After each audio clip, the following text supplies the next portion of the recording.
This call is now being recorded. Hey everyone, and welcome back to the Little Yellow Building. Thanks for joining us for this week's Spotlight On interview. Each week we take a different Mississippi artist and they call in, or we interview over Zoom, or it's an email interview, but we find out a lot more about them and what they do and what makes them so special. And this week we're joined by Anthony Washington, and he's out of Hattiesburg, Mississippi, and he's a tattoo artist, but he's much more than that, and we'll get to find that out. Welcome, Anthony. Thank you for joining us. And why don't you start by telling us a little bit about your journey through art? Okay. Well, first off, good morning. Thanks for having me. Yeah. It's it is a morning and it is good. So I guess we're off to a good start. As far as like my journey through art, without being too long-winded, I always kind of was into that from a younger age.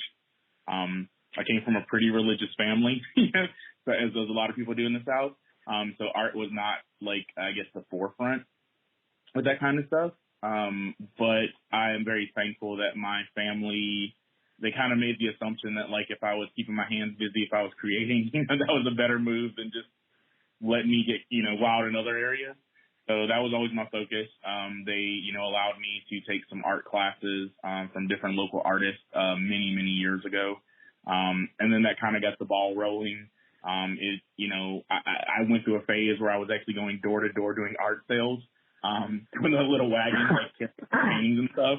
Yeah, like it was, like I said, my parents were, they were like, as insane as my parents are, they're like the most normal people ever, and so I think that they just had their hands full with me. So they were just like, as long as you're, as long as you're not on drugs, as long as you're not, hurting anything, like get crazy and weird, up to a point. So I would go around door to door with a sign that said basically like, you need art, I sell art, basically, like a placard. And I would just go your door to door. upgraded lemonade stand. Yes, I brought the lemonade to you. I was art Amazon basically. So so I would go door to door in like the area, and I did that for quite a while. And eventually, I kind of caught the attention of a gallery, and I was probably like 17, 18 years old at the time, and they just thought that was like the craziest thing in the world. I mean, hearing myself talk about it, I'm like, that it'd be super weird if someone knocks on your door selling you paintings. But that's your Basquiat Andy Warhol moment. That's walking into the cafe and saying, here's my card. Very much so. And it's weird that you mention that because Basquiat was actually like one of my largest influences when I was younger because I was born in the 80s. So all the stuff like Keith Haring and all those guys that kind of really were taking like graffiti and street art and all that stuff and kind of turning it into something better. Tattoos were always around when I was little, but obviously, like I said, from that, like, religious upbringing, tattooing and piercings and all the stuff now it's a lot more accepted, obviously, in our time frame than it was then. It was shocking. It was only for like bikers and criminals, and that you really saw tattoos. So that wasn't even on my radar at the time. The gallery basically allowed me, a lovely lady named Susie Sanders was amazing. And she owned a gallery, and she basically allowed me to work there. Took me on as an intern, basically, like never met me, which is just kind of unbelievable to that kindness. So it's always burned in my brain. And allowed me to work there, kind of taught me the ropes of like how to package a painting, how to do other stuff. And within my first week there, I sold like a $500 painting of hers or something, and, was just trying to like, I started taking my, like, I guess, hustler spirit, with the art world that I wasn't familiar with. And the ball started rolling, and eventually she offered me a solo show there, which was insane, because I was still young. I mean, I hadn't even gotten into college, and just basically gave me that opportunity, and I did the weirdest stuff ever, dude. Like, I did a video of me, dressed as a mime, trying to fall in love and get my heart broken, and it's all silent. I did these weird Barbie dolls made of weird pieces, coat hanger, like wire hanger sculptures, these insane portraits of people that were made out of like Abraham Lincoln, and like, it was like the weirdest. Tell me you have this documented somewhere. I'll have to send you some of these photos. It's super weird, man. And like I said, this is like 20 years ago, Yeah, but this is like so Mississippi conceptual, like. Yeah, like I said, and it pretty much, it sold really well. Surprisingly, like obviously some stuff was just too weird even for me, but it gave me the confidence because it was called like Nuptial Nocturnes, I think was the name of it, which I thought was like, I don't even think I knew what the words meant at the time. I was just like, oh, this is so deep. And a couple other local artists really like helped me. Oh my gosh, I wish I could remember his name. But he helped me like do a print, like a woodblock print lithograph. Is that what it's called? Lithograph, I think. Like the carved block print. I think that's the correct term. But basically, he did like a carved print for me, and then that was like the send out invitation. And yeah, man, like I said, it really got me going, and then eventually that got me linked up to other. It's always like I feel like it's just like a rolling, progression through stuff. It gave me the confidence to actually try to apply to go to school for art.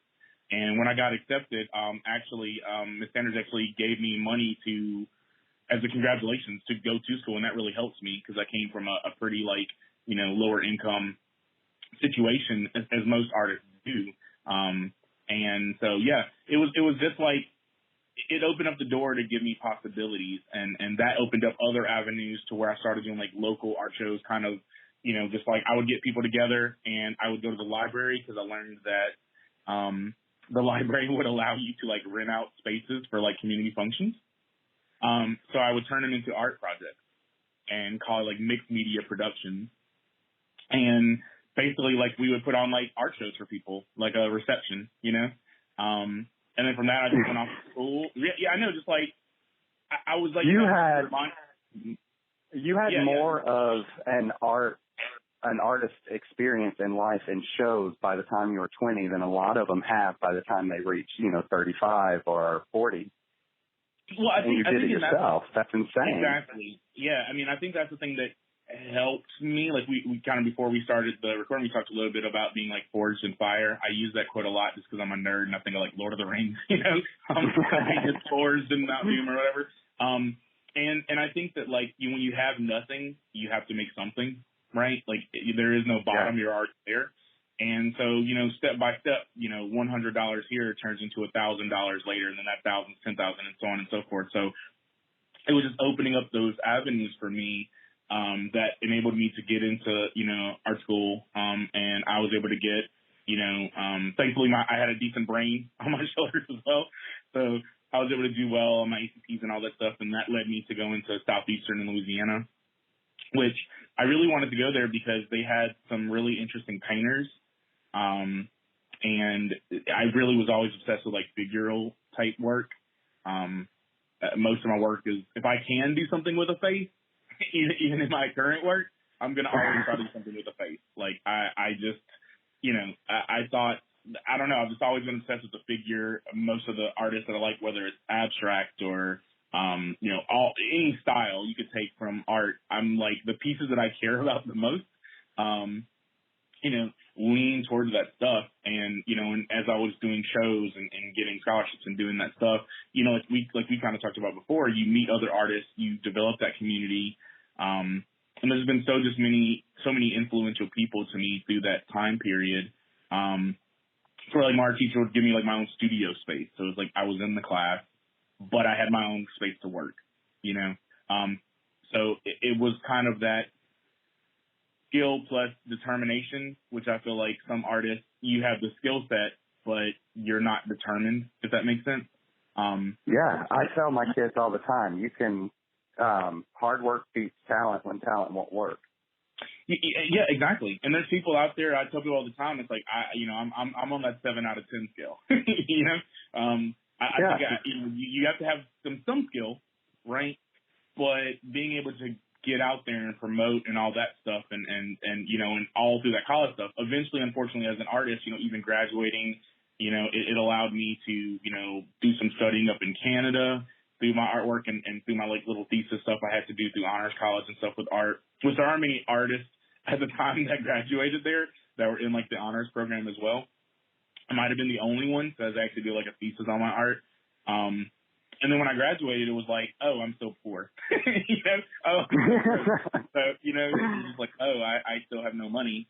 So I was trying to find ways to, really make a living from my work. And that is very hard, as any artist knows.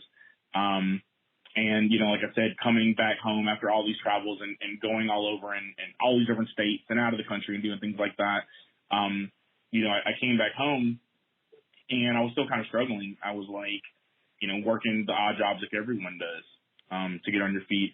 And I had a really good friend named Michael Godbold who had done some tattoos on me as a kid. Excuse me, as I say as a kid, like, 18, I'm old now. I'll be 40 next year, so I'm an old man now. But, at the time, I was still really young, and so I knew that, he was very skilled in that way, and he was a great artist. And after a while of doing some tattoos on me, he basically gave me an opportunity to basically apprentice under him, right? And so, I didn't know much about tattooing other than, because we're talking at the time, tattoo. This is before Miami Ink. This is pre, right. TV shows, tattoo stuff, like you basically walked in and picked the palm tree off the wall. There wasn't custom tattooing going on as much. And he saw something in me that basically felt like he could turn that into tattooing, and bless his heart for sticking with me through that. Like I said, I was probably the most difficult study. I had the hustle aspect, but with a new medium, it's kind of like taking a painter and be like, yeah, sculpt all this stuff for me. Hard, I hadn't right. done that. And the problem is there's no erasing, right? No takesy backsies. So, it was definitely a complete 180 in that direction. But like most things, if you would, I think it's like 10 years or 10,000 hours through that time, right. It enabled me to basically kind of get to the point I am now where like the work that I was doing way back then, selling all artwork in my little wagon, I'm able to tattoo now, so sorry that was a long-winded answer, but I think that kind of covered like most of the, it's great. To do it, But yeah, look at your that's journey. My short journey, I guess. No, that's amazing. You've got so many relatable points. From where you came from to being now. One of the things that I'm fascinated about your story is that what kind of art were you being exposed to when you were? Because I grew up 80s in Mississippi, and I had no clue who Keith Haring or Andy Warhol or any of those people were. But I was really sheltered. Yeah, I was honestly, man. I was too. Like I said, my dad was a minister.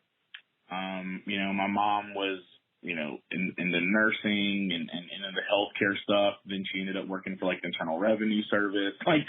So they were always very religious household. But one of the things that, I really respect my family for, although we disagree on ideologies, obviously, is here in the South, most people are going to disagree with their parents on, right. those things. But at the end of the day, they always, failure was not an option, right?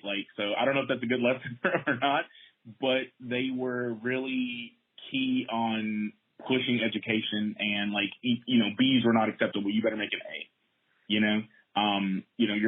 once you were getting, dollars for every C on the report card, it's like, if you don't get an A, you don't eat type thing, So they really were pushing, the narrative to be the best I could be. And I think also knowing, the world that they were living in at the time, especially growing up, like I said, just, we weren't wealthy in the South, which means you're extra poor. Really trying to grow and blossom into something better than where you came from is hard. And so my parents, like I said, I give them all the credit. They had a lot of foresight. And so basically they would, we weren't very wealthy, but they, back in the day, young people probably don't even know what encyclopedias are. But back in the day, you could get the World Book encyclopedias. I'm sure you remember that. Oh, yeah. Yeah. And so we weren't the wealthiest. And so, basically you would have to buy a volume at a time, right? You'd get, the A book and then the B book and so on and so forth. And so they were it was a thing to collect them each month. Yeah, exactly, man. Exactly. It was like that in the presidential plate. You'd get up a TV or whatever. Finger Hut, those weird things that you would get these knickknacks and so they, I guess, they had the foresight to get me those books, and I didn't have a lot of friends growing up that were my age. I mostly hung around with older people, my grandparents and things like that. And so education was always such a big deal to like read. And so I think I just would read these books, right?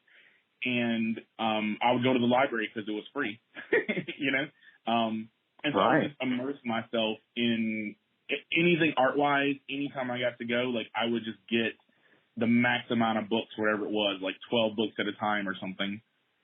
You have to like go to the Dewey Decimal System and use your pencil and all that stuff to write them down, on your little notebook card. Yeah, the file card system. Oh my gosh, the pencils are always dull. They were super small, and so I would just get as many books as I could, and I would just sit in my room and learn and try to copy and emulate. I would try to do everything. And I think I just, a lot of those older textbooks, obviously they didn't have like the modern work because, the encyclopedias were going to show you like the ancient art, right? Which is where I think I got my interest in figures, because most of the things that I saw were like sculptures, statues, which I feel like if I could go back in time, I would probably rather be a sculptor if I had that skill set, because I feel like if you can see it, you can make it.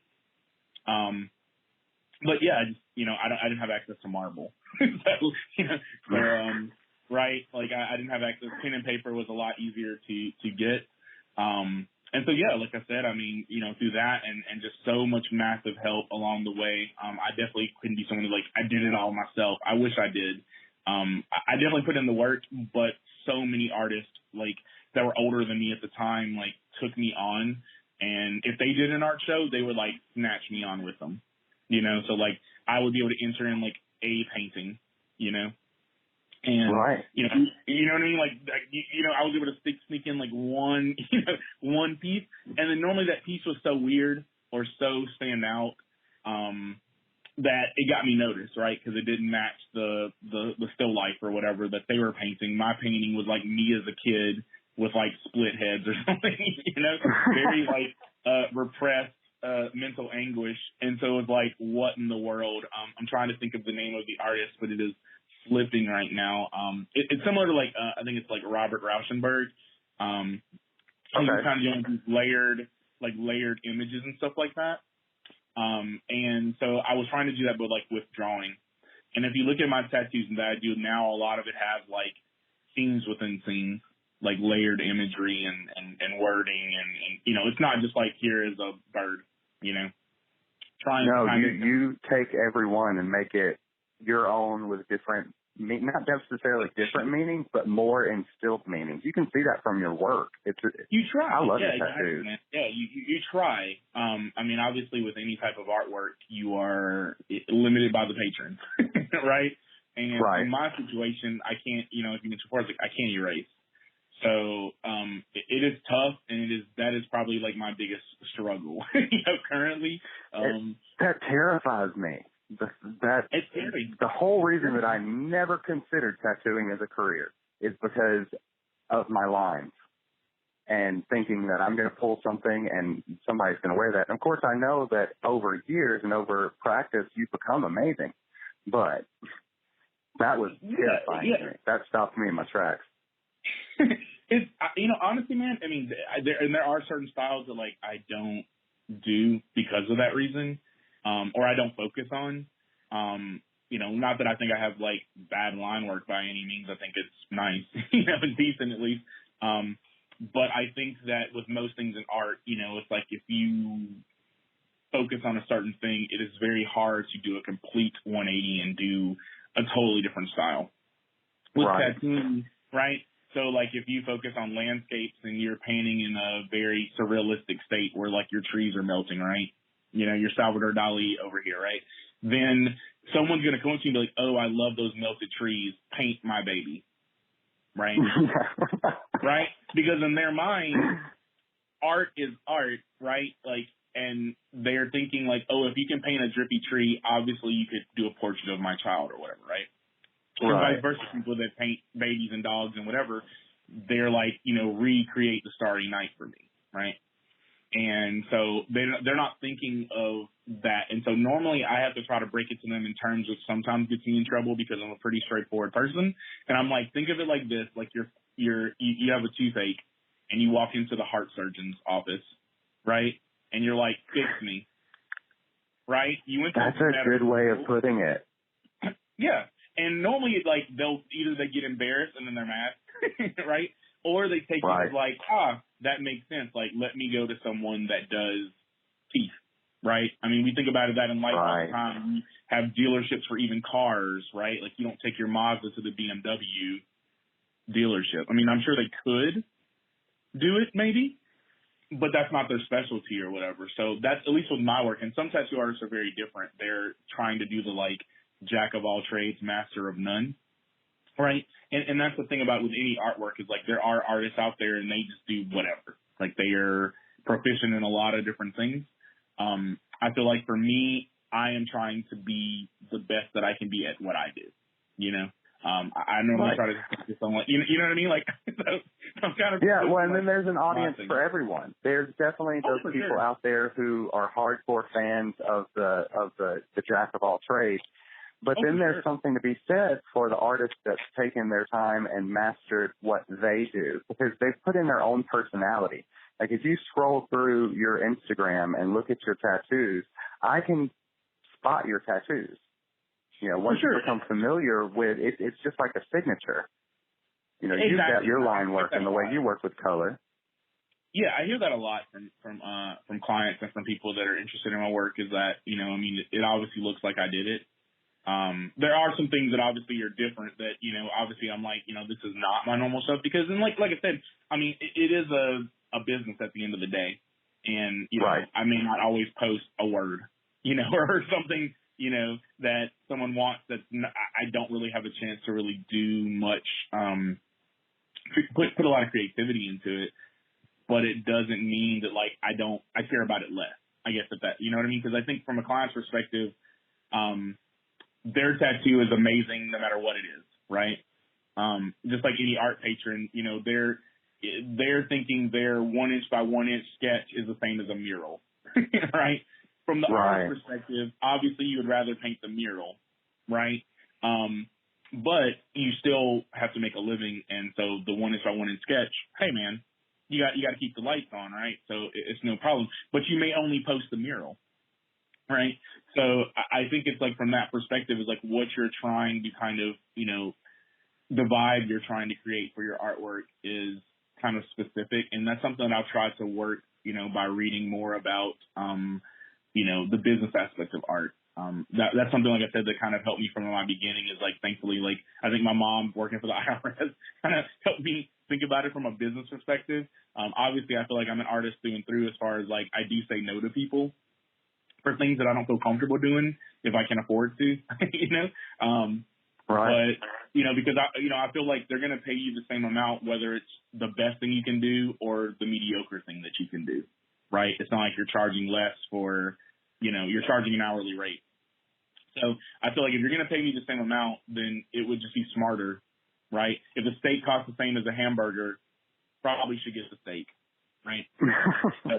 Right. So that's kind of, and so I feel like with my work, I try to kind of break it down, because, I mean, like I said, I grew up around people and have always been around people that, you know, art is very foreign to them, and they're looking at it in generic terms. And so I feel like my job as an artist is to try to bring it to them in a way in which they understand, and also to be patient. Like you said, I mean, it is scary. There's a lot of scary things that can go on. You're doing basically a medical procedure, you know? And it is permanent within reason. Obviously, tattoos fade and things like that, but, you know, it's a long-term commitment. So I always try my best. I'm not, you know, I'm an imperfect person, but I try my best to be as patient as I can be with people, which sometimes becomes frustrating for me, because, you know, people love to talk in circles and, you know, and do whatever. But that's just a part of it, man. You know, it's the person who walks in the gallery every day for 3 years and never buys anything, you know. One day they may buy something, but I think for a lot of people, I think those people that even just like pictures and never get tattoos, right? Or comment. Everyone's contributing to the good, I guess, if you can kind of. I was going to say, you don't know how many people are walking out the door, might come and do that, you know, because they do that here too, and they do. I've had them do that at other places, and they may never buy a paint, but when they're going out to somebody's house and they have artwork, they will mention, you know, the location. And or same thing, if they have a friend that is wanting a tattoo, well, let me tell you about this place that I go, and I haven't gotten a tattoo there, but I love their work. Exactly, right, exactly. So, like, it's you know, because obviously not everything is for everyone, you know. And so, you know, I'm very appreciative of people that care enough to even throw my name into the hat, you know. And Absolutely. It's been a long struggle. Like I said, it's like most artist stuff. I mean, it's a long struggle, and so it's like I'm always very grateful and you know, lucky. I hate to use the word blessed necessarily, but very lucky that you know, all the pieces kind of aligned. Like, you know, and my personality hasn't scared away all the customers yet. You know, because like I said, I mean, there's ups and downs of everything, right? I mean, I'm a pretty straightforward, like I said, honest person. So like when, you know, if someone asks me my opinion on something, I'm going to tell you. And 9 out of 10 times, like I said, because you're talking to people that don't come from that artistic background, they're just looking at the meaning, right? And so my analysis, or my kind of thing is always say is like, clients come to me with 75% meaning, 25% image, thinking like, they don't care what the image looks like as long as the meaning's there. But as an artist, I don't care about the meaning necessarily, right? You're trying to produce 75% image, right? 25, because no one looks at a tattoo and says, I love the meaning, right? Like, that's not going to happen, right? You got people say, dot. That dot means faith in humanity. I know it. Right. Yes. It's the Earth. I'm celebrating Earth Day from space, right? Right? So people are going to be like, oh, I love that bulldog. Right? And then the person can be like, oh, you know, it's a memorial tattoo to my pet. Right? In their minds, they want to write like Randall really big and then the tiniest bulldog above it. Right? Because they're not thinking in those terms of like image is everything. Right? Like, you know, and clients will try to think of like, they'd want to put the Mona Lisa with smile underneath it. Right? So, right, like they're trying to think of it in terms of like, the base level meaning. And so what I try to do with my work is try to like lift you out of that a little bit. And sometimes that's tough because, like I said, for clients, I mean, most people are resistant to change. You know? So normally what happens is like with my, you know what I mean? Like if you know, if a client comes to you for your work and what they're asking for is totally out of your range, but it's still something within like shooting distance that you could give them something that you like, you're trying to kind of make sure they're malleable. I was thinking like metal, right? You're trying to hammer them into that shape to where like what you're going to do is the best you can do, but also satisfies them. And then, you know, with that, because, right? So, you know, you're dealing with people's emotions. You know, people are normally, like I said, again, coming in for reasons. And so those you want to guide them to the best possible outcome. Because it's forever, man. Yeah. And if it's not good, and like I said, people are just thinking like you're a wizard, right? Like whatever they say is going to be great, right? And that's just not the case. Like you might want a polka dotted tux, right? And in your mind, that's amazing, right? But in reality, it doesn't work out like that. So you would say, let's do a polka dotted bow tie, right? So you're trying to, you see what I'm saying? You're trying to kind of shift them into something. They need the polka dots. Right. You want to figure out where to put it. Exactly. Yes. Less is more. And so I think and sometimes that like stresses people out because, you know, like I said, their mind is, you know, most humans' minds, especially not in that creative field, they're just set on like, you know, one thing. And then as an artist, you're coming and hitting them with like a multiverse, you know, someone saying, I want a tree painting, right? And you're like, well, what style? Already off the top, they don't know art styles, right? What type of tree? Now they're hit with two things they didn't think about, right? Color or black and gray. Now they're 3 things deep, right? So that's something that can easily be changed. Now you're talking about permanency, right? So all they can do is show you a picture of a tree on someone else, right? And be like, I like this. Well, the dilemma is we can't copy them because the tattoo's already warped on someone's skin, right? Right. So if you were to make a direct transfer, it's going to be all like wonky looking. So then you're trying to not only do that, but then get to them to trust a stranger right? They never met me before. Yeah. Right? I'm a random weird costume wearing adult, to get them to trust me to do this work for them, right? So you're 4 layers deep, right? So that, I think from like the client's perspective, they're not, they can be overwhelmed, and that's why I try to like be patient and try to navigate them. But like I said, some clientele, they're gonna get mad 1 layer deep, right? Yeah. Because you're just trying to very patiently and smartly navigate that. And really all tattoo artists do it if they care about their clients. It depends on like, I guess, what level of like self-satisfaction you're trying to get from your work. Like there's the artists that, like I said, they're just doing prints of whatever they're doing and only that. Right. Right. And then you're going to have art, right? And it's like, and they're totally fine doing one thing and one thing only. And it's a lot more peaceful. People know when they're going to come in there. I think of the guy, I think it's George Rodriguez, who did the Blue Dog in New Orleans or whatever, right? And right. He did all these portraits and stuff prior to that. I think he did like political portraits or something prior to the Blue Dog. And then he did the Blue Dog and it hit. And now the Blue Dog wearing a hat, the Blue Dog on a ball, right? So there's nothing to talk about. Yeah, there's nothing to talk about when you go in there, right? There's no, oh man, I really wish I could get Kermit the Frog. Like, no, you're getting a Blue Dog, right? And so I think that, like I said, if you think of that from like a walk-in shop perspective, where it's like there's nothing to talk about, you're getting the cross on the wall, the number 12, the combo, right? It's a lot. Yeah. It's a lot more peaceful because they're looking exactly at this thing, this one ladybug, and that's the only ladybug you can get, right? And you get paid for this ladybug, and they're out the door, and it's like easy peasy lemon tweezy. Where for me, I'm like, well, are we doing a realistic ladybug? Are we doing an abstract ladybug? Right? And right? So already they're just like, but I think the end result is a better product from my perspective because it's a developed product.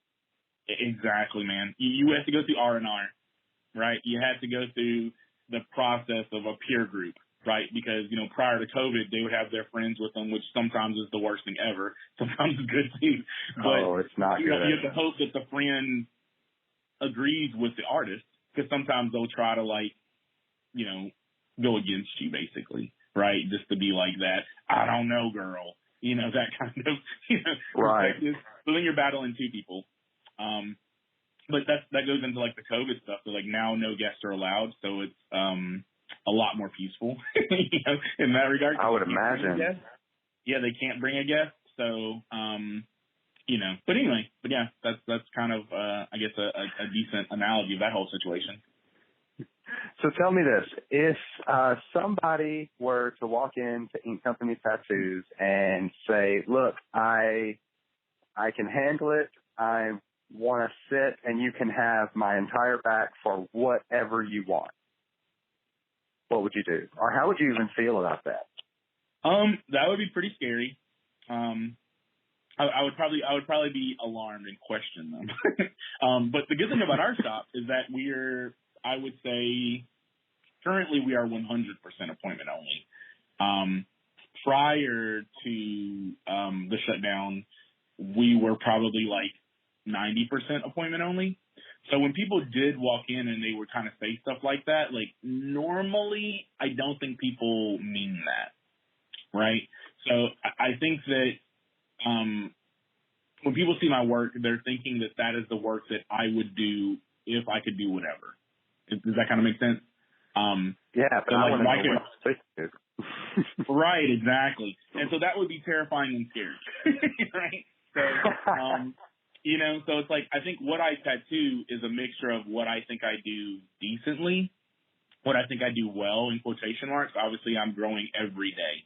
So I don't think of myself like I'm the best, I don't think of myself in that regard. I think of it as like, I'm trying to take what I think I can do well and then just keep pushing that envelope further. So like the things that I am interested in are like space and galaxies and multiverses and, and sci-fi stuff and horror and like, so you'd probably end up with like a transdimensional vampire, like, with a bed of flowers that are melting, like who knows, with like Mickey Mouse holding it up as Atlas or something. So like, I don't think that would be like, you know, what a client would ever want. And so I do get that. I feel it needs to exist in the world, though. For sure, man. I mean, I do have clients sometimes that are just like, after clients get tattooed, the first step is the first step, you know, or I'll just say, excuse me, the first step is the hardest step, rather. And so, like, once clients get tattoos from me, they're normally like, you're cool. You know, they know that I have their best interest at heart. And so they'll just kind of be like, I want a rose, right? And they know that I know kind of the style that we're going for. I know kind of what we're trying to do for them. And so they just kind of trust me to do what I think looks best. And obviously when you come in, we're going to talk about this stuff, right? There's only like, you know, an hour, I always call it a wasted time. It's not really wasted, but that's at least what I tell my clients. Like, we're just going to talk about stuff, right? Like, how big is this thing? You know, because size matters in tattoos, because obviously the smaller you go, the less detail I can do, right? The bigger we go, depends on the body shape. Will it fit? Do you have the funds for this? Because obviously we're talking about economics as well. Right. So, you know, but like when you're talking about like the back piece, I mean, back pieces are thousands and thousands and thousands and thousands and thousands and thousands of dollars. So, you know, I've never completed a back piece, and I've been tattooing, you know, 13, 14 years, right? So, I mean, there's clients out there that would do it, and I have a lot of clients that travel into me, but can they travel in and give me 60 hours worth of money? Right. So, you know, I wish clients were like that, and there are some out there that do it, but like I said, even for smaller projects, when clients are like, just do whatever, they don't really want that. Right? I think they're thinking that based on, you know, the work that I've shown, that's what I would want to do, you know? Right. If that makes sense. I think I was thinking less about the actual reality of something like that happening and more about like maybe what you would want to do, what you told me. Yeah, the whole Space Galaxy Vampire stuff. Like, let's put reality out the window. Let's concentrate on the art for a second. Yeah, I mean, honestly, you know, it's hard to say because I mean, I would realistically probably do like, I don't know if I would want to do a large back piece just because it does take a long time. And I have realized as an artist, I don't like working on the same things forever. Like I don't mind coming back in and working on sleeves and that kind of stuff. But I feel like I would not want to be the artist that works on one painting a year. You know? Yeah, true. Like I respect those artists that like, you know, they're doing like a cityscape of New York and they're painting every window pane, right?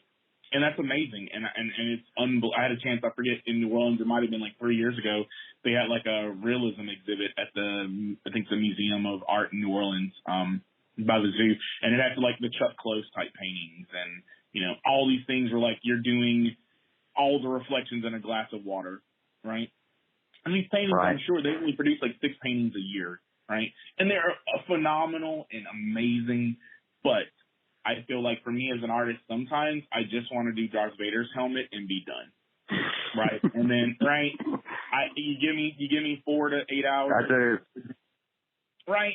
And and I think that comes from like more like the street art kind of background stuff I was interested in, where it's like, I don't have all day to put up something that is visually interesting. And I think of tattoos in a street art way because they do fade away, just like rain would fade away paint on a wall. Right.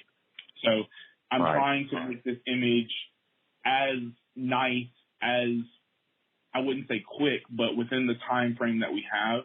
And then we move forward. Now we can come back and add another one of those, right? And another one of those and kind of stack them.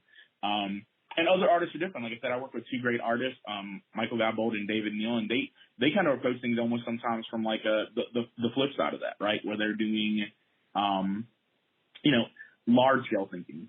Right? They're doing one image, but that one image may take 20 hours, right? And that's awesome, and it looks great.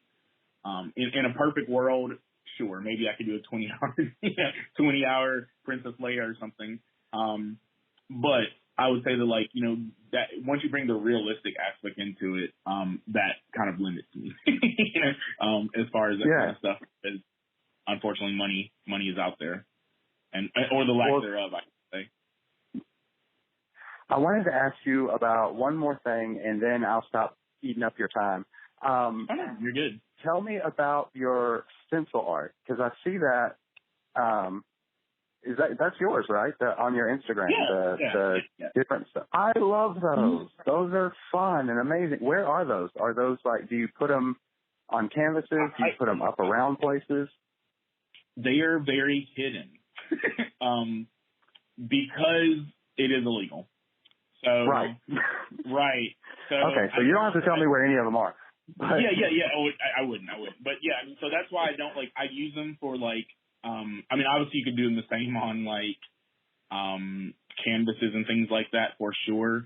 But the fumes are very hard to smell. They're toxic. So, I use them a lot of times for experiments, in simplicity. I think early me in tattooing, I wanted to do things that were super technical and all this stuff. But at the end of the day, a lot of times when you're dealing with skin, those things don't hold up very well. And it blurs together, right? Just the science of tattooing, your tattoos kind of blur over long periods of time. And so I'm trying to kind of think about things about being very concise. How can I put forth an image that is clean, that you know what it is by sight, right? If that kind of makes sense. So, right. And the same with tattooing. You don't necessarily want someone to look at your tattoo and have to be like, what is this? So, even when I look, so that kind of makes sense. I kind of use them hand in hand as kind of experiments and stuff. So a lot of times when I'm traveling or doing whatever, I will find the most abandoned building in the world, and kind of do that. And so, it's not hard to really create the stencils. You can pretty much do it with any image within reason. Obviously, some things work better than others with light and shadow. But I don't really do a lot of technical stuff. There are people out there that do every beard hair, on Charles Darwin's face is so meticulously cut out and stuff. I mean, I'm doing things like A TIE Fighter, right? The Beauty and the Beast. It's pretty you would know what this was. Speaking of your Beauty and the Beast one was one of the ones that stood out because your characters nest inside of each other. Right, yeah. And I mean, and honestly, that stencil is easy to print off of Google or something. There's so many different, you could go on Etsy and find something probably close, So there's just so much stuff that's the stuff is out there. It's really I kind of think of it like the Andy Warhol aspect of it's not hard to find a soup can logo, but the way in which you're rendering it and putting it out there is what is going to be more of your thing. So, like I said, I do that with my tattooing. So, I just kind of try to make that in, I guess try to think of the word, as kind of my first thought when I'm able to do things that have layered imagery and stuff like that. Yeah. Hopefully that kind of makes sense. It made sense to me. Hopefully it makes sense to everybody else. I'm happy with it. So, real quick, for anyone that might be listening that is either younger or maybe wanting to think about going into tattooing, or really any part of your journey, if they match up and can relate to any part of your journey, what would you tell them going forward? What advice would you give them? Oh, man, I don't know if I'd be the best person for advice, to be honest. But, I mean, honestly, I would say find your place with what you think you do well and what you think that you will be able to consistently keep working towards. And it's okay to fail. I think you learn a lot from failure, and just really those two things mixed with that deep passion that you have to be an artist, I think will carry you through. It does take a long time, so patience obviously is kind of very important. But I think the counter side to that is that it's also it's not for everyone, So I think, like I said, I think it's if that's fair enough. I don't want to be negative about it, but I think that, it's really hard, I think, sometimes because you can't think of it as a hobby if you're trying to go with it from like a career perspective. It has to be you're like, about to deal with someone's skin. Exactly. Like, and that's what I say, like, it's definitely one of those things where it's like, you have to put, I guess, a little more seriousness into it.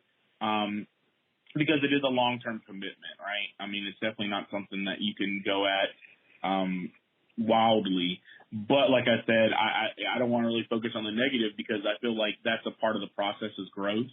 And if you can stay consistent and you can stay determined and really hang in there, then I think you'll have a great chance at, kind of really pulling some goodness out of that. Anthony, I want to thank you. Is that a decent answer? I think you went back, we touched on that whole point you made in the very beginning, which was, you might not be the best at something now, but keep working at it, keep putting in the effort, keep learning, and it gets better and you grow.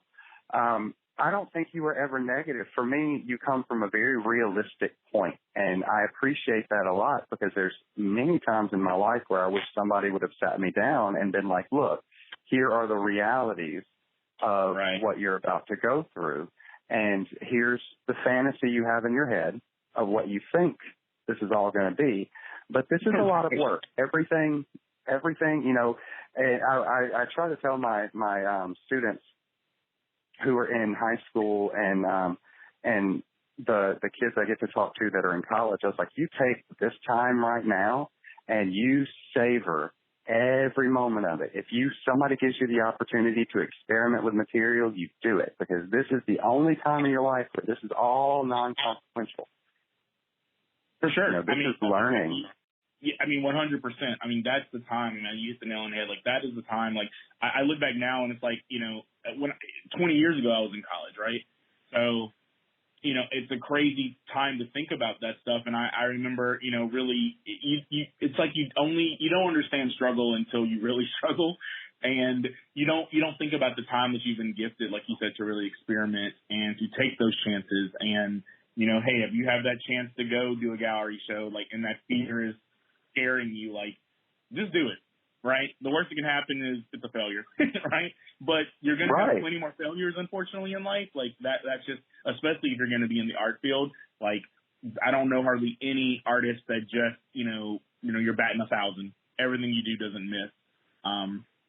So I think that, if you can just keep putting work out there and being consistent. And I always think about like the Picasso thing, and I wish I could remember the numbers, but he was one of the more prolific artists as far as constantly putting stuff out there. I don't like most of his I don't like most of his work, but it was just the fact that he was you're putting so much into the world that something's got to stick, right? Out of that sea of work, right? You paint 10 things, maybe only 5 are great, right? But you learned something from the 5 that weren't, right? So you're trying. And you had to paint the 10 to get the 5. Exactly. And then when you're getting to those good 5s, that's just more hours added to your 10 years, 10,000 hours to try to really hone your skills in there. So I don't think of anything as like wasted time as far as like putting in the work, right? You're always trying to build that muscle memory. And you're also looking at things different. I mean, you could draw 10 roses, right? Or 10 birds, 10 whatever. And that 10th bird hopefully is going to be better than the first one, right? Because you're trying to see, you're seeing things differently. And that's something I even tell my clients, like when they think about doing, an apple, they just think red, right? But if you actually look at an apple, you've got like white from where the sun, the highlight of the spot. You've got brown dots. You've got magenta tones at the bottom, right? A green leaf, a brown stem, orangish, reddish tones at the top as the colors kind of are striated there. So there's so much more that, as you know, but if you were to draw your first apple, it's just going to be like, a circle with red, right? Yeah. So you really just kind of like put that time into learning to see. And, like I said, I think if you're consistent and you work hard, like, you'll eventually get there. Awesome. Well, thank you, Anthony. I appreciate you coming on and spending your morning with me talking about all of this. This is fascinating to me. It's just it's a part of the world, the art world that I don't live in, and I love it. With the whole rise of Ink Master and all of that, it's become more public. But what I got to do is I was always scared to walk into a tattoo parlor. I did it once. I got a tattoo. It was something, picked off the wall, and I had a special meaning for it, but the tattoo artist just, didn't care. It was a horrible experience. And so that's been a world I've not stepped back into since. But getting to watch the artistry that everyone is putting into their work now, it's much, much more developed, and there's beautiful imagery that's being placed on canvases that just happen to be human skin.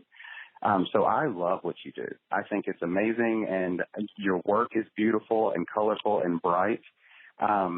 It's all just so refreshing for me, and it's fun. Your work's so fun. Well, thank you, man. I mean, you're gonna make me blush over here.